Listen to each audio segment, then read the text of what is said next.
It's time again for Talking Trade, sponsored by MMAC's World Trade Association and Michael Best Strategies. Welcome to Talking Trade. I'm Sandi, Siegel, president of Day. And I'm Ken Wasylik, Managing Director of Wasylik & Associates, an international business development company. We're so happy and pleasure that we have Maureen Muldoon from Trek Bicycle, very highly experienced and I know respected international trade expert here in the Wisconsin and worldly. Professionally, Maureen was the Vice President of International Business Development for Trek Bicycle, based here in Waterloo, Wisconsin. And after 34 years with Trek, she recently announced her graduation to pursue other outside interests and other interests. And I know you're still a avid cyclist and you're going to be cycling with those Trek bikes for many, many years to come, and a world traveler. So welcome to Talking Trade. Great. Thank you very much, Ken and Sandi. I appreciate the invitation to be here, and also the time that I've been able to spend in international trade in Wisconsin, and you two being faces of that, and appreciate the work that you've done for Wisconsin companies and international trade over the years.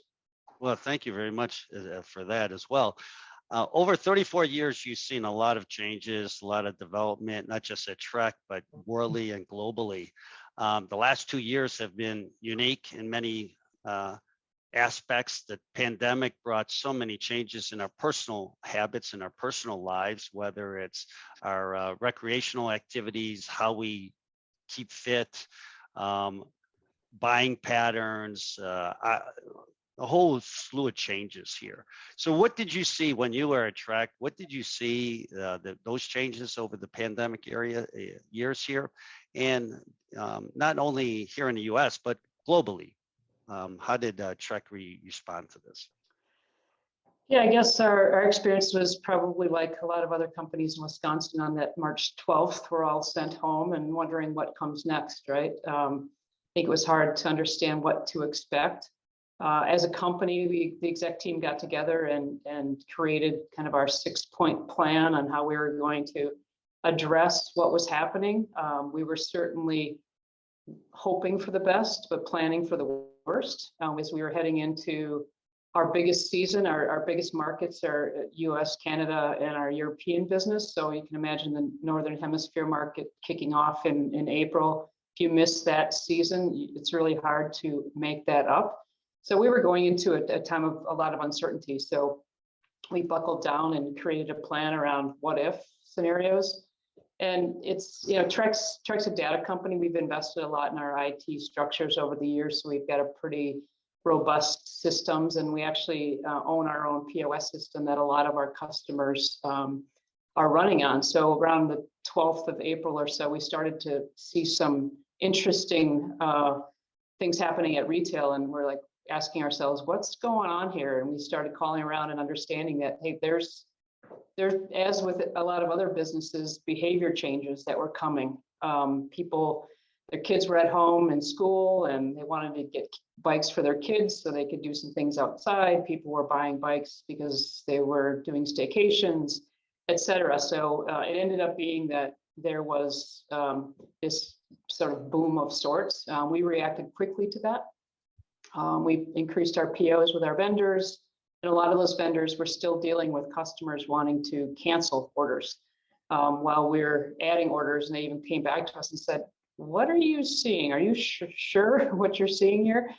So that was the start of what we referred to as the bike boom. And just as we saw COVID moving throughout the globe, it's almost, if you took a look at the map, you could see it, Asia, Europe, into the United States and Latin America and over to other markets. Same thing happened with the bike boom. You could almost ask a question of a customer, like, where are you with lockdowns? Where are you with your COVID numbers? And you could pretty much predict when that bike boom was going to be hitting those markets. So in a lot of ways, one, unprecedented times, but also probably the smallest the world's ever been with regard to our business. And even in some cases, our customers were coming back to us and saying, we're not seeing what you're seeing. And we said, we know it's coming.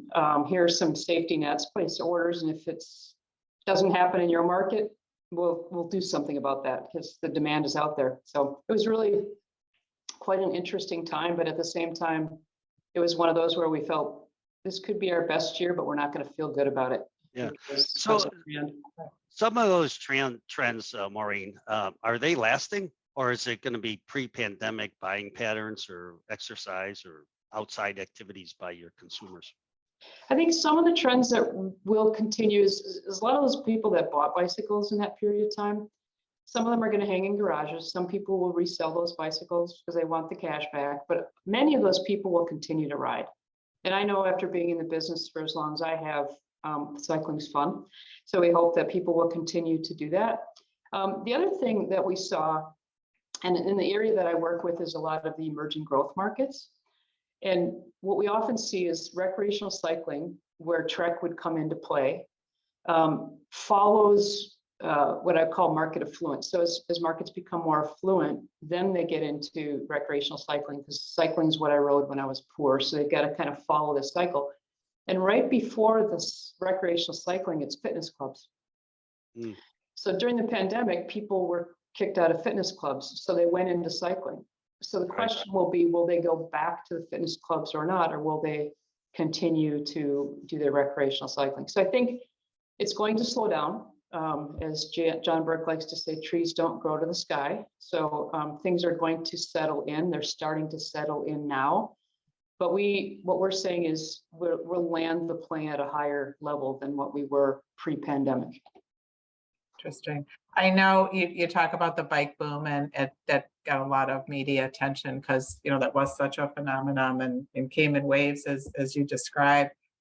I remember at one point hearing that if you wanted a new bike, you had to wait as long as 18 months to 2 years, you know, to get new models of particular bikes you might be looking for. Where are you today? You know, in terms of the supply chain challenges, I know from my perspective, supply chains are again leveling out, but not back to where they were, and, you know, still some disruption in getting materials and so forth. You know, where are you in waiting times, and how long did that extreme delay in getting bikes to market last for you? Yeah, well, things are starting to normalize. Like we had some early indicators on the front side, we also had some early indicators on the slowing of it. So around about March, we started seeing some indications that things were starting to slow down as travel was opening up. But during the pandemic, we went from probably around a 90-day lead time to almost within a month, 180 days, and up to 400 days. And you got to think about the complexity of a bicycle. There's so many different parts that go into a bike. If you're missing a disc brake, you can't build a bike. So in some cases, our vendors had a lot of product, a lot of inventory, raw material inventory, but they couldn't build a product because they were missing one item. So some of those things are starting to normalize a little bit. During the pandemic, we like to have our fill rates in that 90% range. And during the pandemic, we went to single digits when we had and large back orders. So that's now starting to normalize a little bit. We're kind of in the 60-70% range right now, heavy on those kids and entry-level bicycles that were popular during the boom, because we're getting products now that we ordered 400 days ago. Yeah. You know, so that's the complexity of what we're dealing with today. So it will impact how we're going to look at 2023, because we'll have to merge model years. We'll have to plan our rundown of inventory as we look to build up on the new products that are coming in. But that's probably going to be the biggest focus in this new year, is going to be managing that inventory and getting the balance right, because high-end bikes are still in demand and we don't have good supply of those bicycles. So, and in general, like I said, those consumers that bought bicycles, some of those that will continue riding might want something nicer. So we anticipate that the future bikes will be higher end bikes and maybe even getting into the e-bike categories. Yeah, your story, Maureen, is very typical of many consumer product manufacturers that I work with, is that it's all about inventory balancing this year. We over-ordered. We didn't know what to order, so we ordered more, and now we have too much of something and not enough of others. And so, but this actually kind of goes into the next boom that I see is the e-bikes. Obviously, electric bikes many of my neighbors have just bought e-bikes. I was in Switzerland over the summer. I don't think I saw a regular bike because everybody was riding an e-bike, bearing in mind that the terrain is a little difficult. It's not Wisconsin, it's Switzerland. Sure. But still, I don't think I saw one regular pedal bike the whole time I was there for 2.5 weeks. So what's the trend for e-bikes besides up?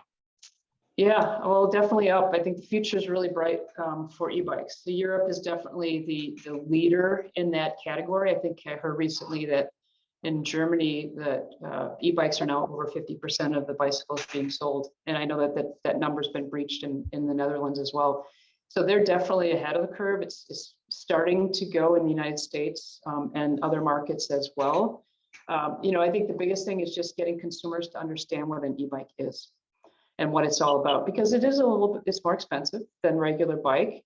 But I can tell you, people that buy e-bikes ride more, and it's I have an e-bike, I love it. And we always say that there's 100% chance that if somebody test rides an e-bike, they're coming back with a smile on their face, because they're a lot of fun, and it's an equalizer. So if you've got somebody that you want to ride it with that's faster, e-bike can be that equalizer. It gets you to places you might not be able to go to because it's more challenging, like you say, the terrain in Switzerland.